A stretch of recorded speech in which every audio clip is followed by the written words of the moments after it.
facebook.com/Ancient Faith Today and place a question there in the thread for tonight's show. You can even send us an email at aft@ancientfaith.com. So let's get started.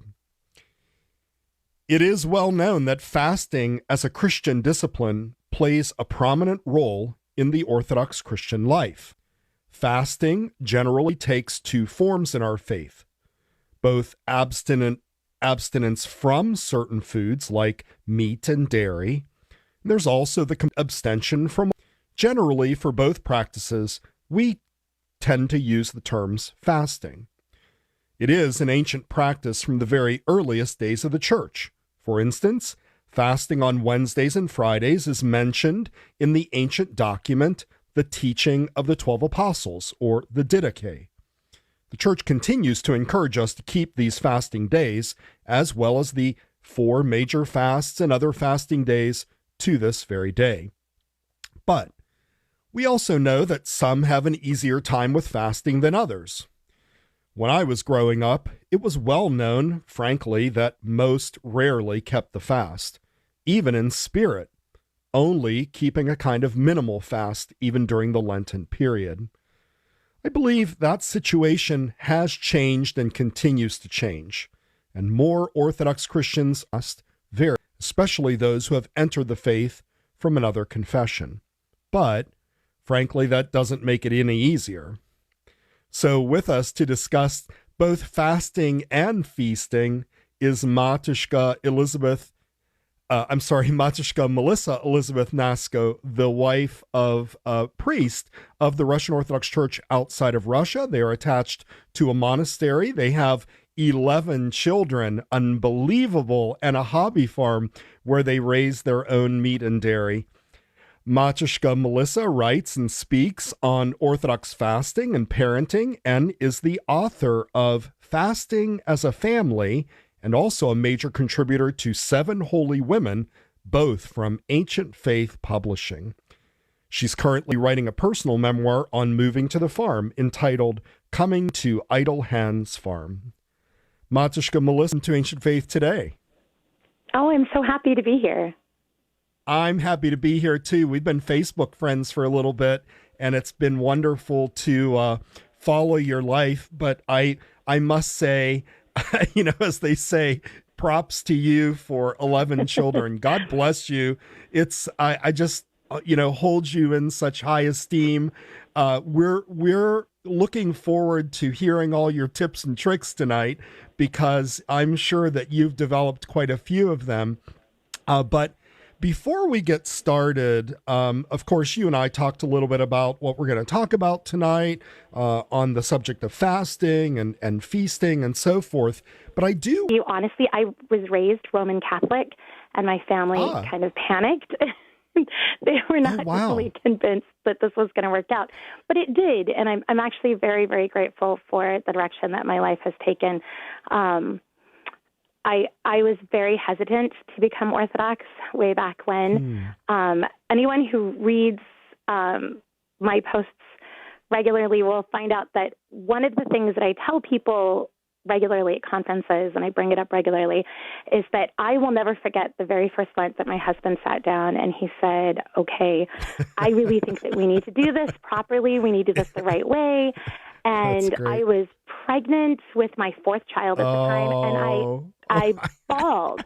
I just cried and cried, and I thought he was crazy. And, and pregnancy hormones are a thing. But I figured it out, and I think that I really sympathize with people, because it happens sometimes. Sure. Someone will send me a really weepy message on Facebook, or they'll email me, and I'll call them, and I'll tell them, like, look, you can cry. You can tell me all of these terrible things that you're thinking, because I can promise you I actually thought those things. Now, granted, that kiddo is now almost 20 years old, and he's going to be starting his second year. Right. He's going to be starting his second year at Jordanville at Holy Trinity Seminary. So, I mean, he's not a baby anymore. But I do remember distinctly that just absolute panic, because being raised Catholic, our idea of fasting was super minimalistic. I mean, cheese, eggs, fish, bring it on. Sure. So it was very different, but it's a good thing. I think it's funny. I know that 11 kids is a lot of kids, but to me, it's just like, that's just what we have. And it's loud here, but it's just such a wonderful experience.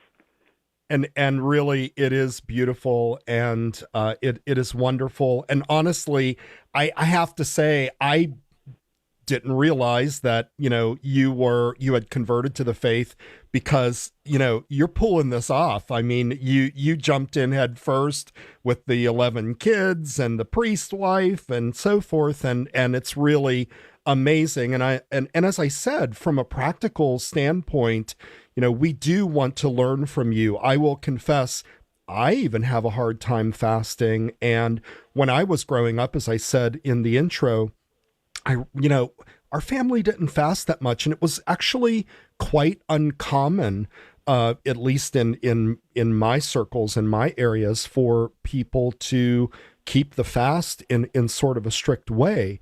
But it wasn't until later in life when I began to be serious about it.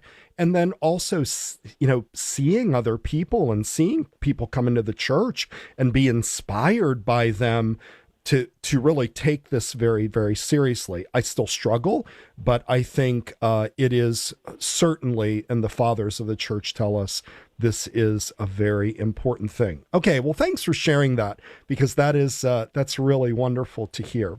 So let's kind of take this 50,000-foot view first, and let's remember that, we have a lot of different listeners, some Orthodox people, some non-Orthodox people, and so forth. So let's kind of paint the picture about fasting. In your view, because now, you've lived this, why does the Orthodox faith place so much emphasis and focus so much on fasting? And the fasts themselves, they're pretty strict, like you said. And that's not to knock the Roman Catholics, and I know you're not doing that, I'm not doing that, but it is much different today than it was even 50 years ago for the Catholics. Today, they only have to fast, I think it's on the Wednesday. The first day of Great Lent, yeah. Yeah, the first day of Great Lent, Ash Wednesday, Good Friday, and then the Fridays of Lent. And that's it. And it's only don't eat meat. Very different from our fast. And we'll get into some of the rules and so forth. But why do you think Orthodoxy placed so much emphasis on this when, other Christians don't seem to worry about these things? So why do we need to? Well, I think that's a really important question to ask, because that really invites us to ask the question about why should we do this? And the church, in her great wisdom, gives us this way of approaching Christianity through fasting, because we have to eat to not die. And there's a really broad allowance in what we can eat. I mean, the food that God has created and put on this earth, it's all good. None of it is verboten, none of it is bad. But we choose to eat differently at certain times of the year in order to approach Christ with more longing. And I think that's the most beautiful thing that we can focus on, is that cheese is always good. Cheese was given to us by God. It's a blessing. It's healthful. It's life-sustaining. But if we choose to set aside luxuries, we choose to set aside cheese or bacon or other things that we want during a fast, what that does is it removes the barriers between us and Christ. I think it's very tempting for us to fill our hearts in with other things, whether it's personal possessions and money and food and anything else that gives us temporary human satiety. And that prevents us from really learning how to long for God. And fasting is a way of teaching us to love God and to long for God more than we long for cheese. And ideally, we would all understand this perfectly, but we don't. I don't. And, I'm perfectly willing to say that. But in the beginning, we learn to recognize what longing looks like by longing for the things that we're sacrificing. And then when we long for God, we can kind of recognize that because we've trained ourselves to understand what that looks like. And I'm very, very grateful that we have this tradition because it right. not only does it teach us how to love God a little bit more, how to learn to love God a little bit more, but the other thing that I really like to focus on is that we eat or drink several times a day. There was always another chance. Sure. So when we fail, there's another chance. But the thing is that when we're constantly thinking like, is this the best choice that I could be making? We're asking ourselves in the back of our mind to remember who we are and who we're meant for. And that gives us lots of opportunities to think about God during the day. And I don't know about anybody else, but I can tell you I forget very easily. I forget who I am and what I am meant for. And I need those little reminders. And right. I'm grateful it's not all the time, but during fasting seasons, I find that I really think about what I'm meant for more often because I have to ask myself every time I'm at the grocery store or every time I'm making dinner. These are the choices that I'm making, and I make these choices because I know who I am and who I'm called to be. Very good. Very good. Yeah, I think of the Lord's words that, man does not live by bread alone, but by every word that proceeds from the mouth of God.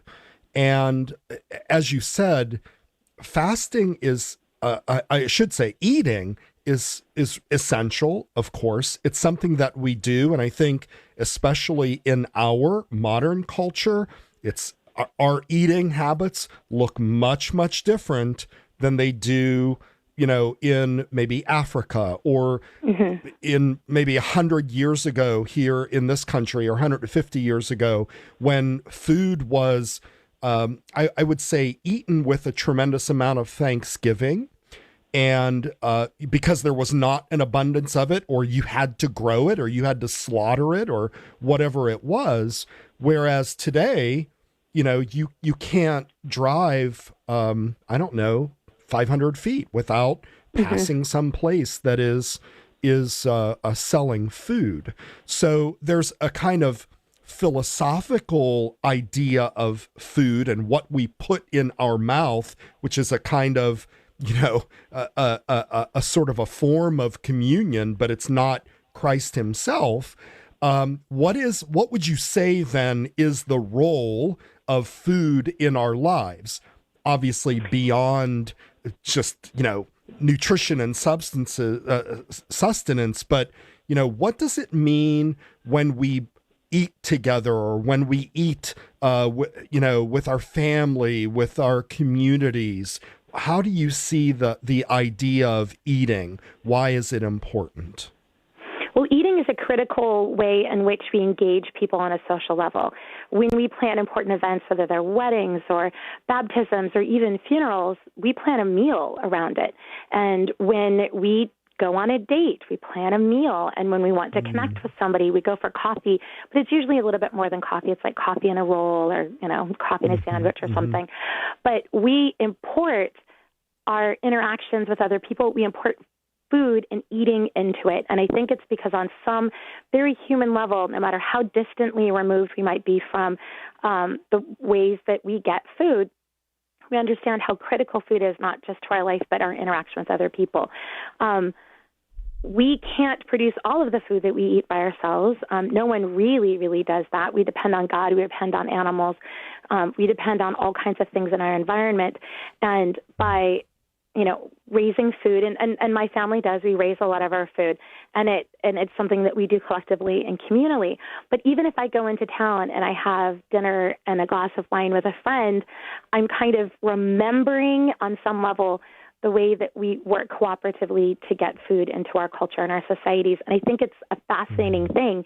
And I also think it's really important for us to really be honest about the ways that fasting can actually make those interactions a little bit more difficult. One of the things that people struggle with is, well, if I'm out with friends, do I recommend a different restaurant? Do I fast? Is it going to look strange? Is it going to look weird? And what I have done with my kids is I always encourage my kids, just continue to be you. And there's a tremendous amount of witness in that. When we have people over, I don't actually care if they're Orthodox or not. This is what we eat. This is the food on the table. Come eat with us and come socialize with us and be pulled into this different kind of a social structure that you haven't seen before. Be pulled into this different way of interacting with food and with God that you've never seen before. And I think it's very fruitful. I've seen it really change people's perspectives on who we are and what it is that we're doing. Interesting, because I've fought against that, sort of the antithesis of that. Often as a priest we have funerals, right? So when we have a funeral, there's essentially afterwards, like whatever they call like a mercy meal or a repast, where people get together after the funeral and they eat. And sometimes, not all the time, but sometimes it will happen where the family will say, "Oh, Father, the funeral's on Friday, but there's going to be non-Orthodox people there." Yeah. I will say, "So, like, what's the issue?" "Oh, but they need meat." And it's very telling to me. It says a lot about how we think about food and how we think about maybe even our own practices, like you said, that this is something that is a part.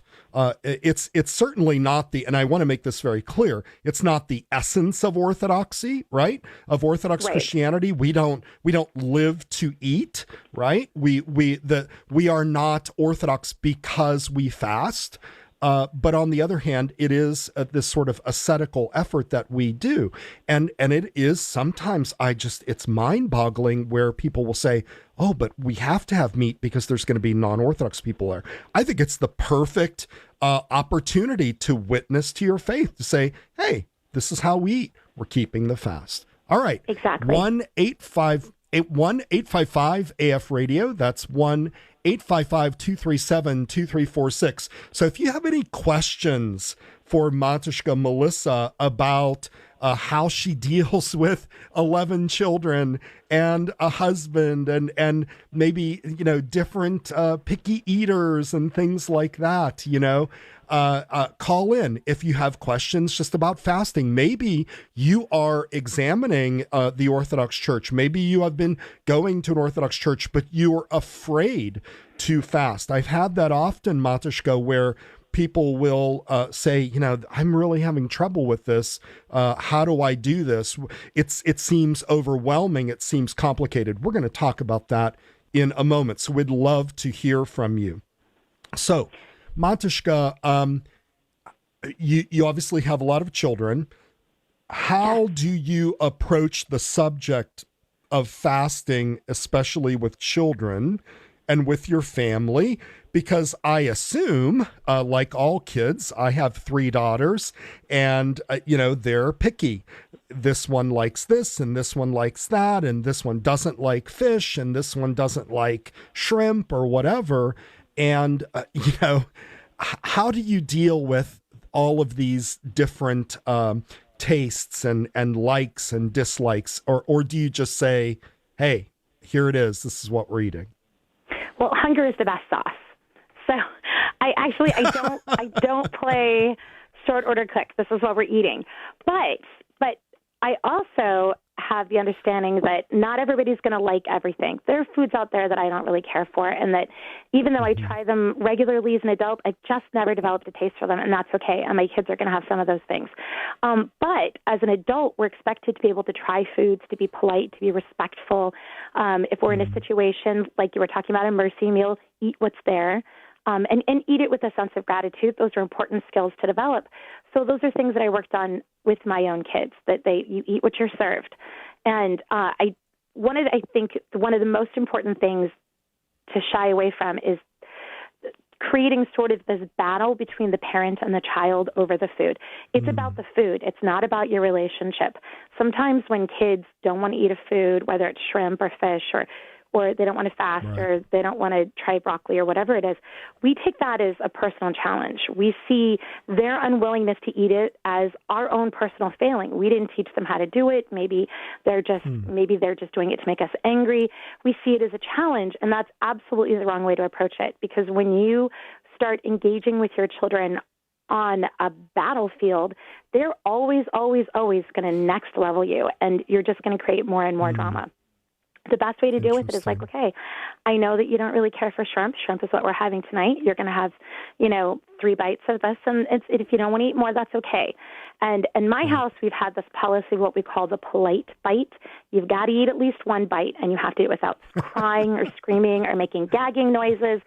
And if you don't take a polite bite, then you're just going to have to keep practicing until you can do it and still be polite. And and as long as you maintain that sense of calm and control and just that complete sense of chill, it usually takes the edge off things. I mean, kids have their bad days. But with my kids, we have a polite bite equal to the number of years that they were. So if they were, 2 years old, they'd have to take 2. If they were 3, they had to take 3. By the time they get to be about 4, they kind of got the memo. But again, it's this polite bite. And then with older kids, I sit down and I talk to them. I'm like, wow, I was really surprised that you could be so angry about it. It's just lentils. What did the lentils do that made you so angry? And it's usually helps the situation because kids are like, okay, fine, it's just lentils. I'll just eat it. Right. But just maintaining that sense of calm and remembering that it's not about you or your relationship with your child or your ability to parent your child. It's that they just don't like that food. And it's not about you, and don't take it personally and remain calm. Every once in a while, we'll have somebody come over and like one of my kids' friends, and they'll tell me things like, you guys eat really weird food. I'm like, yeah, I know, but we like it. and as long as we just have that, like, there's no shame. It's just, this is what it is. This is what we eat. We eat lentils on Wednesday. I'm really glad you came over. I love it when you come over. And it makes it a non-issue. And I think that's what we all need to work on, is just making these things a non-issue. And it's not a battle. It's just lentils.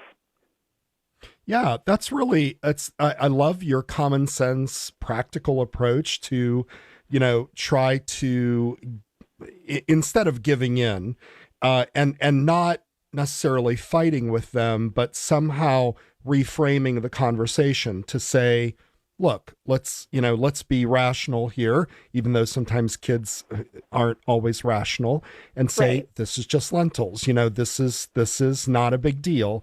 And I think that's very helpful. But honestly, I know we're talking about kids and not all of our listeners have children, but it's probably a good way for those of us as adults that also maybe struggle with fasting, to think about this in the same way. In other words, yes, I think that's it's just very lentils. True. Well, it is. Yeah, it's just because lentils. And then, for my part, we raise our own dairy. We have cows. And so the milk comes twice a day, whether or not it's a fasting season. And a lot of times we give milk away. We turn it into cheese. We turn it into butter. We turn it into things we can freeze for later. But one of the big temptations is we have an entire fridge that's dairy products. It's our fresh milk. It's our cream. It's cheeses that are aging, those kinds of things. So it's a dairy fridge. And it's still there. So we're on the old calendar. That means that we're coming up on our fast as you guys are leaving it. And I know that first few days on it, I get a little bit grumpy in the mornings because I love nothing better than going to our dairy fridge and getting some fat separated cream that's so thick and delicious. And I drink like so much of it. And it's this great quiet way to start the day, quietly by myself. And I really, really thrive on that. And those first few days, I find myself being really resistant because I think to myself, I don't want to give that up. I'm going to miss that. Coconut milk is fine, but it's not heavy cream from Octavia the cow. Yeah. And I have to tell myself again, it's like, okay, I'm an adult. I made this decision. I'm choosing to love God more than love myself. I'm choosing to love God more than I love this heavy cream. And it's a constant battle in my own head. And so if we can remember that it's not just kids who have this battle, that we have this battle, we can also be patient with ourselves. Yeah, and the way I've also framed it sometimes with parishioners or people that come to me and, have questions about fasting is that I say, this is also in a way, we're practicing on the easy things, on the easy choices, because, if we can't turn away a hamburger, how will we turn away sin? How will we, control our bodies and our minds if we can't control our mouths? And I think this is the basis of a lot of the monastic literature, why they talk about fasting so much, and why they say that there is this connection somehow between your stomach and your, the sense of yourself, of if you're constantly being full, if you're constantly being heavy, there's a kind of lustiness there. I maybe that's not exactly the right word, but there's a sense of fleshliness that when you are fasting, you tend not to have.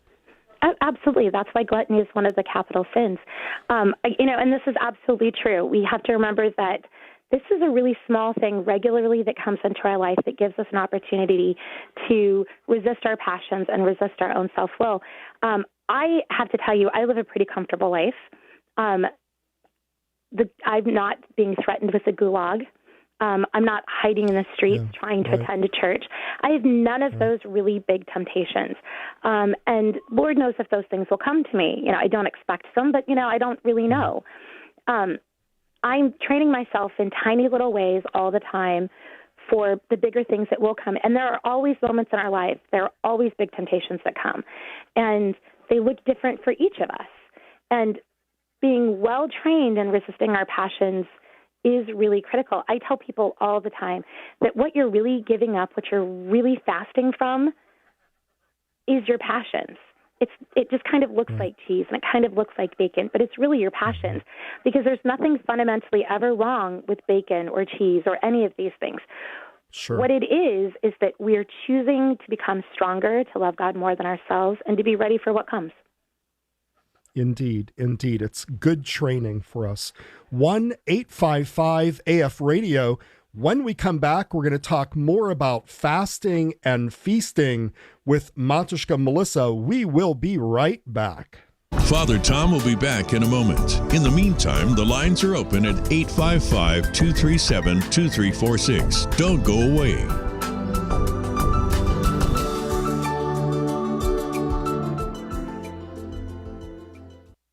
The Orthodox Christian tradition is filled with wisdom and guidance about the biblical path of salvation. Yet this guidance remains largely inaccessible to parents and often disconnected from the parenting challenges we face in our homes. Parenting Toward the Kingdom by Dr. Philip Mamalakis, PhD, will help you make the connections between the spiritual life as we understand it in the Orthodox Church and the ongoing challenges of raising children. It takes the best child development research and connects it with the timeless truths of our Christian faith to offer you real strategies for navigating the challenges of daily life. I try and say, well, here's what parenting is, and then here are some strategies for how we actually parent, and then here's how we understand some of the important aspects of parenting. You can find Parenting Toward the Kingdom and more at store.ancientfaith.com. Again, that is store.ancientfaith.com. We're back with Ancient Faith Today and Father Tom Soroka. Give us a call at 855-237-2346. Here once again is Father Tom. We are back with Matushka Melissa Nasko, author of Fasting as a Family. And we're talking about fasting, but also we're going to talk a little bit about feasting too, because that's important to us also. Matushka, so I want to go a little bit sort of off some of the questions here. I'm curious, what are some of your favorite fasting foods that you feel like, have been a hit with the kids and the husband seems to like it and there's no drama? What kind of things are really successful in your household? Well, there are a couple of things that I can think of right away. I think that there is a law among children that anything with pasta that kind of looks like cheese must be consumed with no complaints. And so I make a couple of different kinds, and I've got both these recipes in my book, Fasting as a Family. But there is a cashew cream-based recipe to make like a macaroni and cheese-like food. And it doesn't taste like macaroni and cheese. It kind of vaguely looks like it, but I've never had a kid complain about it. For people who are allergic to nuts, I've never seen it happen, which is really crazy because I'm a 4-H leader too. And so I bring food for my kids when we have fasting periods and we're doing 4-H functions. And I always bring a little bit extra in case someone doesn't have food or, something happens. And it never fails. Kids will eat this. But I also do a similar thing also in the cookbook with tahini. And it, again, doesn't taste like macaroni and cheese, but it kind of vaguely looks like it. Kids always eat that. And it never fails to surprise me that I'll have like the most diehard kids who only live on chicken nuggets and, purchased blue box macaroni and cheese, but they'll eat this. So, those are two things that you need to learn how to make. The other thing is that I think pretty much every Orthodox person in the state of Texas has emailed me at least once to tell me how much they like the Lenten taco filling from my cookbook. I have a recipe. It's pretty basic. It's really easy to make. I've got a nightshade-free version of it for people with some allergies, and it's like. Can you tell us about it a little bit? What's in it? What's in it? It's basically like a salsa and lentils. It's not complicated. You don't have to chop up a bunch of vegetables. You can literally just use canned salsa. I do have substitutes for people with nightshades, and that's in the book. But I cook it on the stove. You can cook it in a pressure cooker. I make large quantities of it, and my kids have it with chips. They make they put it in between tortillas and microwave it. They actually, one of my kids likes to put it on sandwiches that he takes to work. One of my sons is a college student, but he works part-time, and then he takes this for his lunches because he works at a McDonald's, and he can't eat at work when he's fasting, and so that's his regular thing. But I also have a recipe in there for turning it into like a chimichanga that's baked, so it's not deep fried, and that's like my go-to. So I will make those, I'll leave them in the fridge, and then we'll pull them out and bake them just before people come over. And I think those like, so it's 3.5 since the taco lentils and the chimichanga are like one recipe. So it's kind of like 3.5 recipes. But those are things that I think you can feed pretty much anybody at any time. Never heard any complaints. What do you think of, there was a jackfruit craze a few years ago and people were making sliders out of them and thing. Have you tried that? I have. We did, and my kids weren't really big fans of it. They didn't really love it. But then again, I think it's like a textural thing. It has like some similar firmer textures, but I think that's more popular with people who really just want to replicate meat. Right. And I can kind of understand why they would want to do that. That's like a firmer texture, but the taste wasn't really there. I don't know if you tried it. We've tried a lot of those things just because food is a hobby of mine. I care a lot about it. And so it's like, hey guys, we're going to make, carrot noodle bacon, not because I'm trying to make an exact substitute, but we try it. And it's really kind of funny to me because in the end, my kids usually come back with like, this is not how I want to eat. And it's not, I'm not making a criticism of people who want to have exact substitutes or anything. No. I'm just saying that, we've tried a lot of those things and they've never been really popular with my kids. Actually, I did want to ask you about that, and that is the whole sort of like engineered food category, which is really growing, right? So you can go to Burger King now and you can get a Impossible Burger, and you can go to the grocery store and you can get quote unquote chicken nuggets that are made out of, anything but chicken. What do you think about that? Because there's a kind of a little bit of I don't think it's ethical, but it's a thing where should we actually be eating something that looks different than chicken nuggets or a burger if we're actually giving up chicken nuggets and burgers on the fast days, right? So like what are we doing with our mind? Yeah. So what are your thoughts on that? I think that it's a really tough question because I think it boils down to each person individually. Those things are out there. They can be really tempting because then we can just have one-for-one substitutes.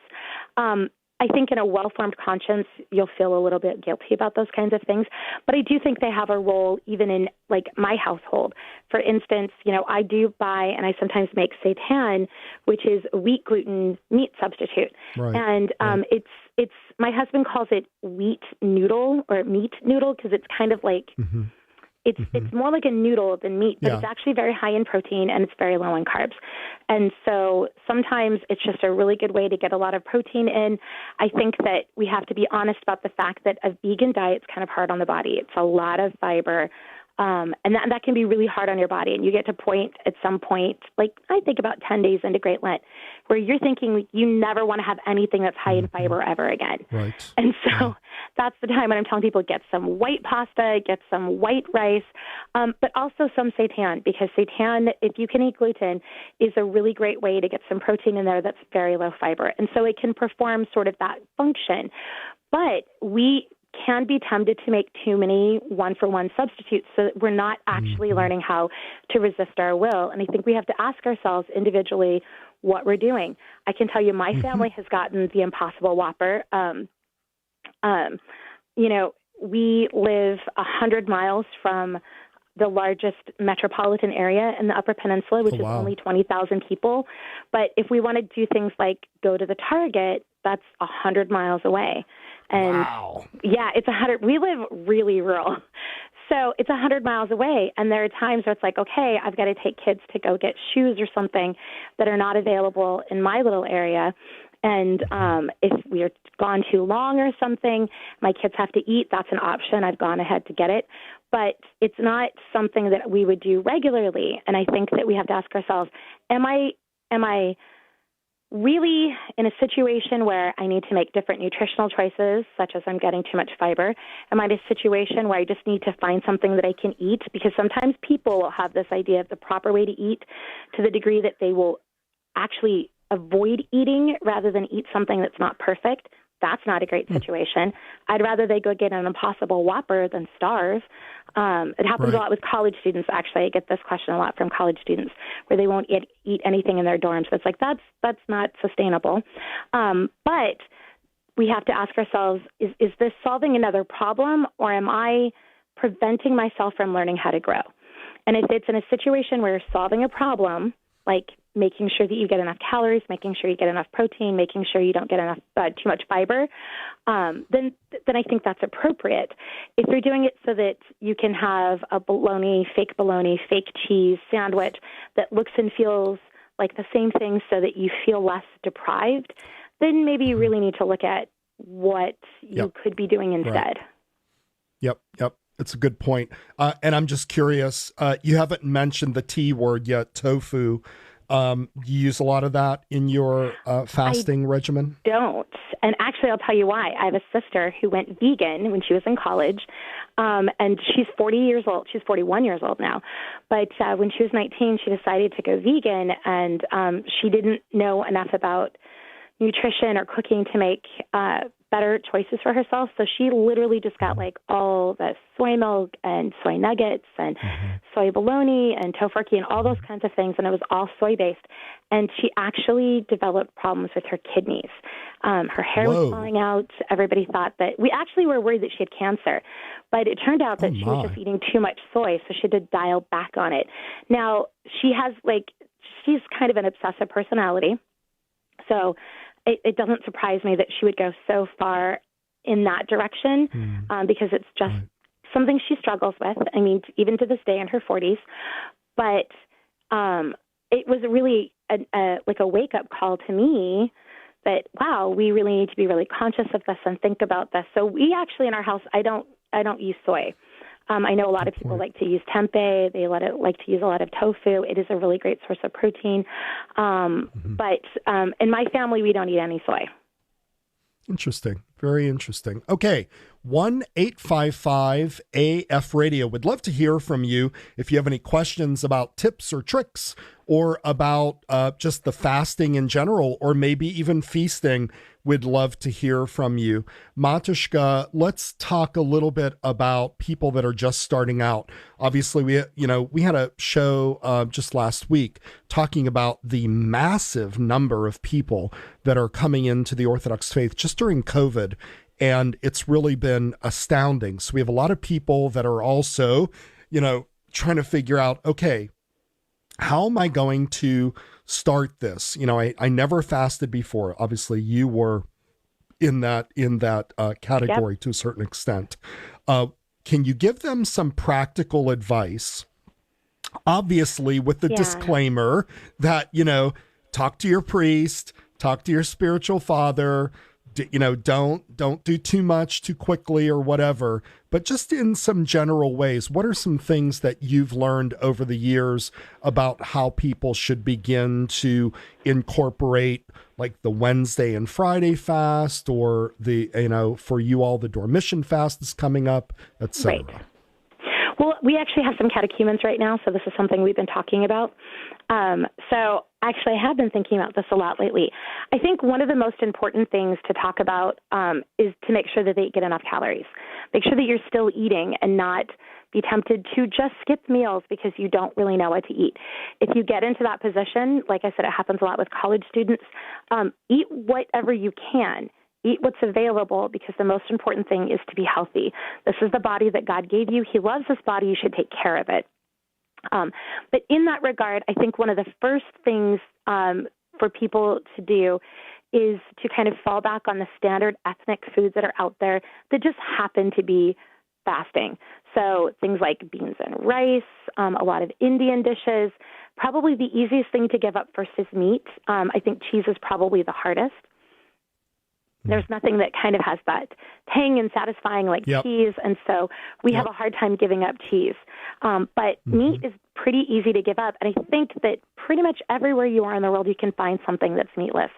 So thinking about things in terms of categories of food is usually easier, like give up the meat first, and then give up fish after that, and then give up dairy.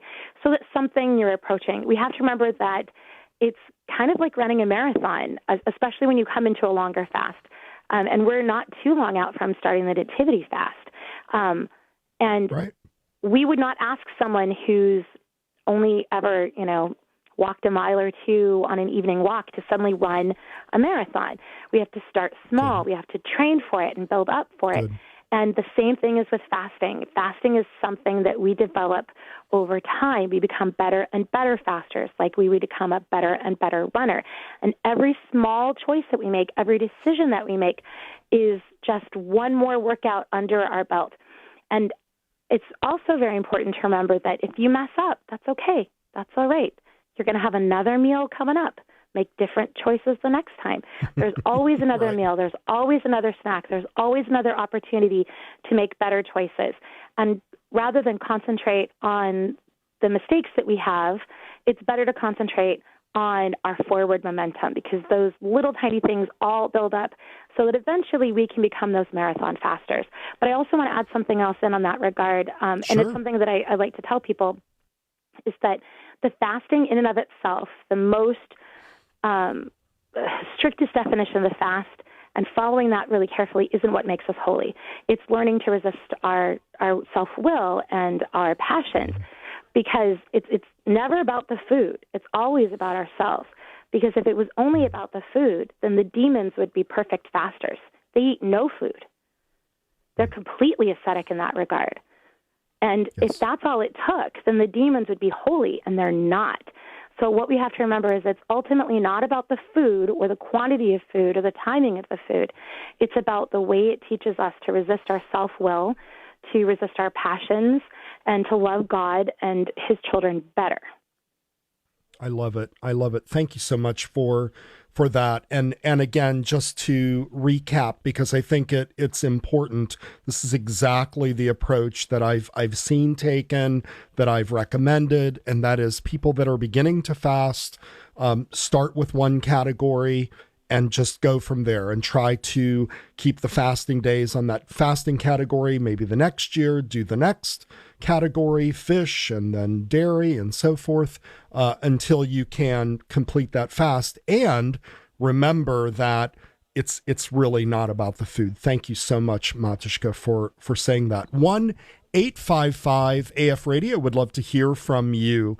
Okay, so there's another issue here. It's very common today, Matushka, when we hear about people are having like peanut allergies and gluten allergies. I have no food allergies, clearly, but I am super carb sensitive. Like I just blow up like a balloon when I eat carbs, and I do much better when I avoid carbs. It's just the way that I'm built. So, how do you think people should deal with these kinds of challenges when you consider fasting foods? There's like a lot of carbs, right? Yep. There can be a lot of gluten, and then if you cut out the gluten, then you're just talking about like beans and salad or something. So, right. What are your thoughts about that? Well, anytime that you have a food allergy or a food sensitivity that causes you to cut out a certain segment of your potential diet, you're going to have a lot of other things that go along with it. And so particularly for people who have very dangerous allergies, sometimes I have to add in other foods just for the purpose of getting a broader exposure to macronutrients and micronutrients. So, for instance, somebody who's celiac, it's not just that it causes them, to gain weight or to have digestive problems. These people actually develop sores in their intestinal tract, which influence their ability to absorb vitamins and minerals that we absorb in our intestines. And so it's a huge deal for them to not be able to eat this entire category of food. So they have to be really, really careful. So I think that in, the situation where people have serious medical conditions that limit their ability to fast, like gluten or diabetics or people who are allergic to nuts, then it really might be appropriate to talk to their priest and see if they can add something in that gives them a broader range of macronutrients. As for people who have general desires for ethical reasons or less serious medical reasons, you can fast pretty well, but it takes a lot more structure. So you were talking about lower carb. I was actually just talking about this with someone else who had asked me dietarily. So to kind of get away from those carbs ends up being a little bit more expensive. It means adding in things like nuts, because beans are actually higher in carbohydrates. So maybe people who are on a specific carbohydrate diet, people who are trying to avoid the development of diabetes, but who are not yet diabetic, will not eat beans because beans are really high in carbohydrate. They do have a lot of protein, but you have to combine that protein with the carbohydrate in order to get the benefit of it. And I think in those cases that it's really important to be honest about what your limitations are. Can you afford to eat a bunch of nuts? In a small household that might be appropriate, in a larger household that might not. And what can we add in that still meets your needs? So it might be really important for your listeners to know that I'm around on Facebook a lot during fasting periods, and they can always message me through my Facebook page dedicated to my book, or even my personal. I really don't mind getting messages through it so that I can help people work on those kinds of things. I don't care if you've ever bought my book. I don't care if you've ever gone to a conference that I spoke at. If you need to eat, I want to help you eat. And those diets can be really difficult to figure out. My family had a restaurant when I was a kid, and I waited tables in it, and I spent a lot of time working in that restaurant as a kid, and it gave me a broad exposure to cooking that means that I don't have the same kind of trepidation about like digging in and figuring out diets. That part I get. So since that's not a burden for me, let me take that burden off of you. If you're trying to figure out, okay, how can I reduce the carbs in this diet? How can I figure out how to reduce the expense of my diet? What can I do about a shellfish allergy or other things like that? Message me. And I'm more than happy to give you some ideas and look for recipes for you. Thank you. I appreciate that. So what we're going to do is we will put your Facebook page in the link in the live stream right now. So we'll put that in there and we'll make sure that people can contact you through there. All right, Matushka, we have a caller, Mickey. And Mickey, welcome to Ancient Faith Today. You're on the air with Matushka Melissa Nasco. Hi, I was calling because I'm having trouble with the kids' lunches, and I am a big fan of your book. My kids go to public schools, though, and the peanut butter sandwiches is obviously no-go. They won't eat nut butter. I tend to make lunches. It seems like it's more like an egg salad sandwich or something like that, more of a, what you guys called it, more of a Catholic fast than a true fast, and it's because everything else is kind of messy. Like if I make, so chili with like the corn in it, I don't really like the soy either. It's messy. Like the meals are kind of messy and sloppy. Like the homemade bread gets crumbled all over the table. I had literally a note that the bread was making a big mess because I was making this homemade bread and sending it in with the crumbs, and the lunch lady was upset about it. And so I was like trying to think, and so I think that's the perfect time to ask, right? Well, okay. So here's the thing: is that then maybe bread is not the right kind of way of carrying whatever your filling is. And soups are really, really messy, especially if you've got younger kids. They just don't do really well with it. So in my book, or you can just use Google, there are a lot of really great things you can do with chickpeas to make different kinds of egg salad type fillings that they don't exactly taste like eggs, and that's okay, but you're not using it for that. Bean spreads work really well for that. If your kids don't like nut butter, will your kids eat, say, sun butter or anything like that? They weren't fans. They weren't fans of Nutella. I can understand that. So here's the thing. It doesn't. And like you said, they wouldn't eat. The sandwiches came back. Okay, but do they like dips or something like that? Sometimes you can get chocolate sun butter. You can get plain sun butter. You can get other little cups. So they're single serve, which means that makes your job a little bit easier. And then giving them things like carrot sticks or celery sticks or pretzels or crackers or things like that they can dip into it might be kids usually tend to like dipping foods. I don't know if your kids would like that. You could also try things like those. I'll try it.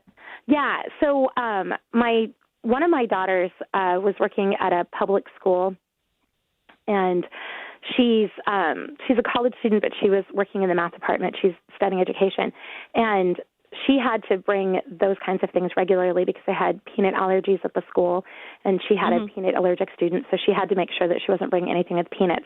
And it was really convenient because she wasn't there all the time. I didn't want to get a big jar of it. We just got the little single serves, and I live in the middle of nowhere, and I think if I can probably find them in my Walmart, they should be pretty broadly available. But the other thing that my kids have been really into, and you can make it at home, it sounds like you like to cook, are like roasted garbanzo beans. You can do crazy things with garbanzo beans. You could put the same kinds of seasonings you would put on like a ranch seasoning, which would, if you could put dill and garlic and onion and a little bit of paprika on it, and you just roast them, and that's a really great protein source. So even if your kids aren't interested in a sandwich, giving them a little container with some garbanzo beans in it and something with some nuts in it and maybe some fruit and maybe something that's got a good source of fat in it. And that would be the protein, the garbanzo beans? Yeah, garbanzo beans are a really good source of protein. And you can buy garbanzo beans roasted in bags, or you can make them. Google will have a lot of recipes for you, and they're really cheap and easy. One of the easiest ways to make garbanzo beans is just to go ahead and stick them in a crock pot. They kind of foam a little bit, so add some oil to it. 6 cups of garbanzo beans, 10 cups of water, 2 tablespoons of oil. Put it on high overnight, and then in the morning you'll have garbanzo beans that are cooked, and you could just let them cook all night. You don't even have to touch them. Yeah, I love my crock pot. Yeah, crock pots are amazing. And then you can roast those. You can mash those. One of my kids' favorite things to do with garbanzo beans is we make scrambled garbanzo beans. We just kind of fry them up in a skillet with some oil, and they can have that with crackers. They can have it. They like on tortillas. Sometimes. Does that travel well to send to school? It does travel well. It has to be warmed back up. Okay. Right. So you can actually make a lot of that, scramble them up, and then leave it in the fridge, and then you can put it into little containers that they can take to school.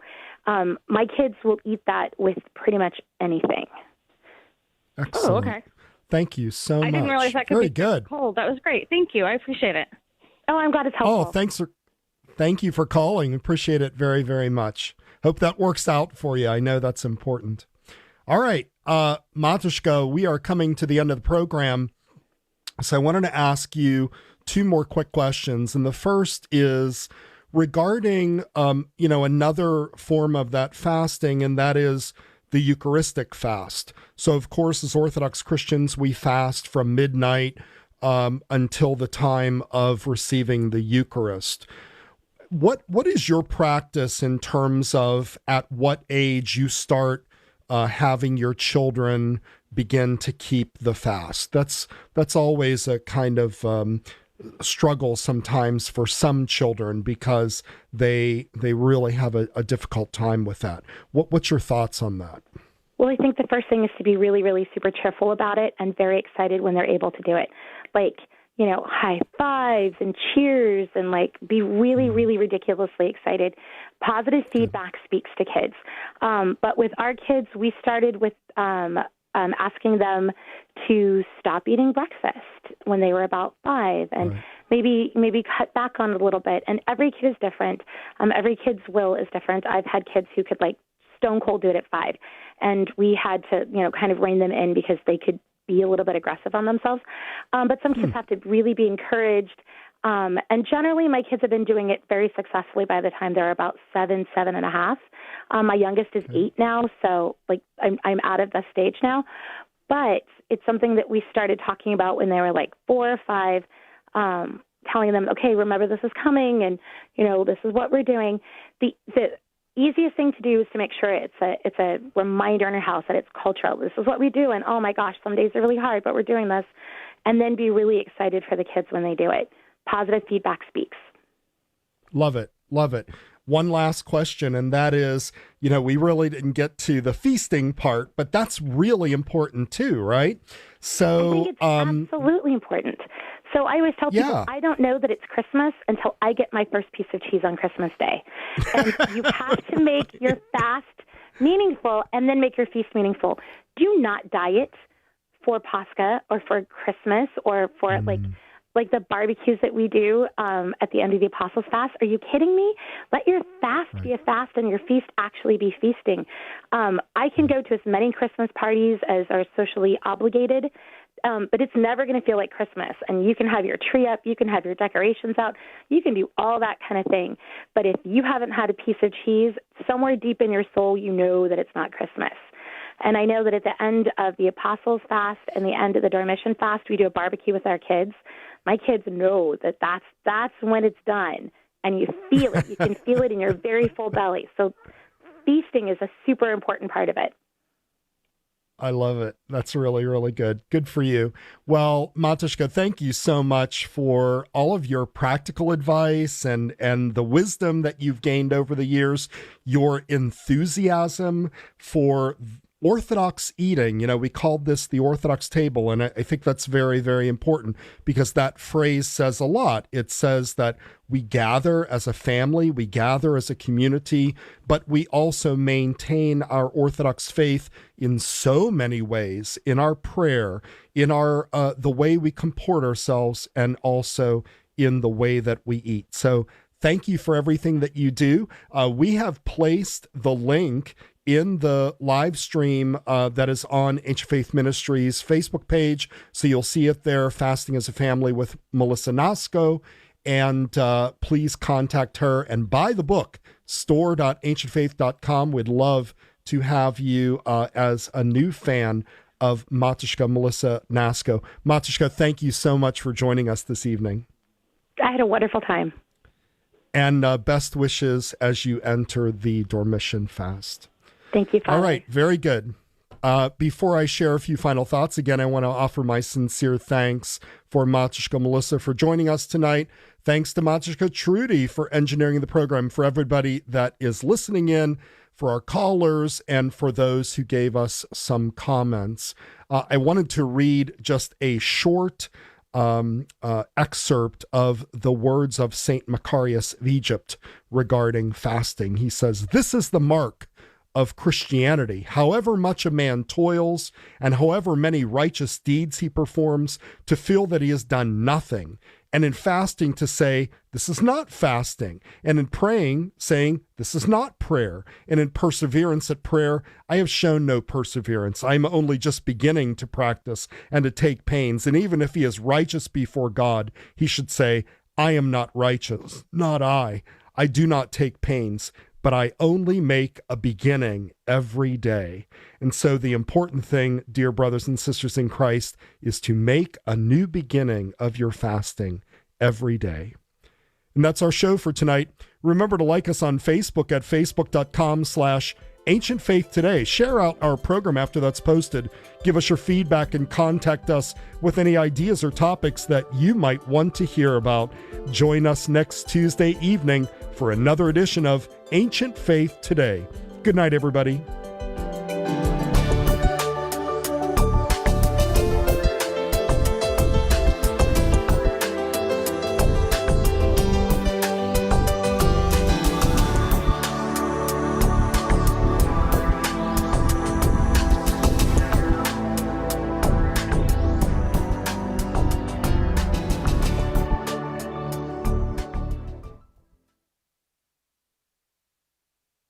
Glory to the Father, and to the Son, and to the Holy Spirit. This is Orthodoxy Live with Father Evan Armitage, a live interactive call-in program where your questions about the Orthodox faith are addressed. Father Evan is the priest at St. Spiridon Greek Orthodox Church in Loveland, Colorado. Call in your question at 1-855-AF-RADIO. That's 1-855-237-2346. Here now is Father Evan. Well, good evening. Christ is risen, and welcome to Orthodoxy Live, your live call-in show about the Orthodox faith, her teachings, and